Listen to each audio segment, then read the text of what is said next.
Okay, LinkedIn algorithm, love it or hate it, doesn't matter, it exists, so we don't have any control over it, but we can work to our best ability with what we know. So if we have two pieces of content, one is fairly average, it's not great content, and the other is spectacular, it's your best work ever. So what happens is, you post these out, and LinkedIn sends it to a sample set of your audience. Now, this one here that's not very good, nobody's engaging with it. So what happens? It just disappears. LinkedIn buries it. Whereas this bit over here, people are starting to like it, they're sharing it, they're commenting on it, and LinkedIn thinks, that's awesome. You're keeping people on our platform. We're going to reward you. We're going to prioritize your content. So all of a sudden, this content just keeps going and going, and it will keep going until people stop engaging with it. And that's why sometimes you will get a notification that's a like or a comment from a piece of content you posted months ago, and that's because it keeps traveling until it can no longer go any further. Now, some tips to try and get around the algorithm. You want to make it really easy to read your content. If you've just got a block of text and people can't digest it, then they're just going to swipe past it. So that would be bad content. Now, that's bad content because the consumer can't understand it. That could have been fabulous content, it just wasn't consumable. Now, images are fantastic because people are extremely visual, so having text and your image, fantastic. Now, articles are fantastic for your SEO and for your keywords, but they don't have much reach on the actual platform. So when you put out an article, don't expect to have too much engagement, but it's something that's a little bit long lasting. So it's something that people will find months later, maybe years later. It's something that will maybe come up in Google if it's got the right keywords. So it's still valuable, it just won't have that same reach, and it's not giving you the same kickback at the immediately.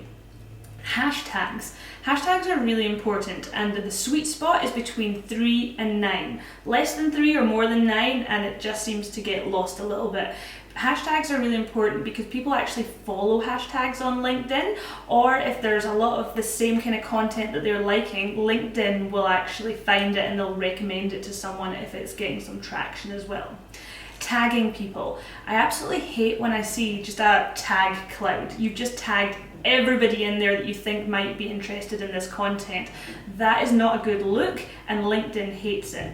Now, the worst thing you can do is if you're tagging people who aren't actually active on the platform, because what LinkedIn sees that as is spam, because the person you've tagged hasn't actually engaged with it.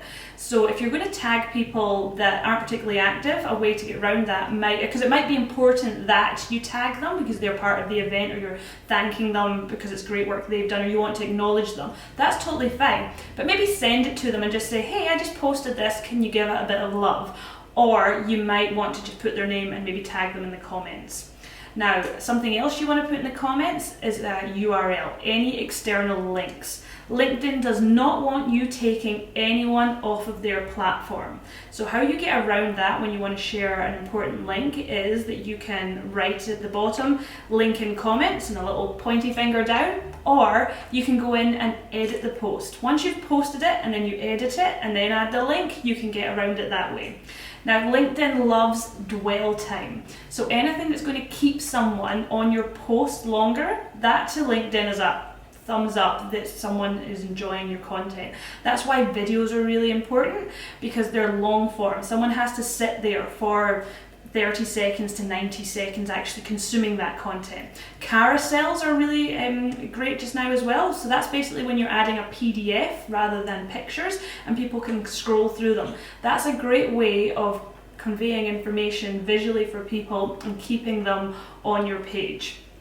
I don't want to see anyone in pods. Pods are a big no-no.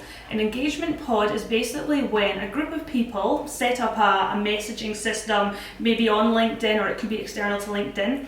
Like WhatsApp is quite common for it as well, and you're all in there, and every time you post something, you send it to your pod, and the expectation is that everyone on that pod then comes back and they like and they comment on your content. This is a big no-no. Every other platform will actually crucify you for doing this now. LinkedIn is slightly behind in terms of being able to actually monitor that, although they are starting to, but it's also in their policy. Their policy says that you cannot do that.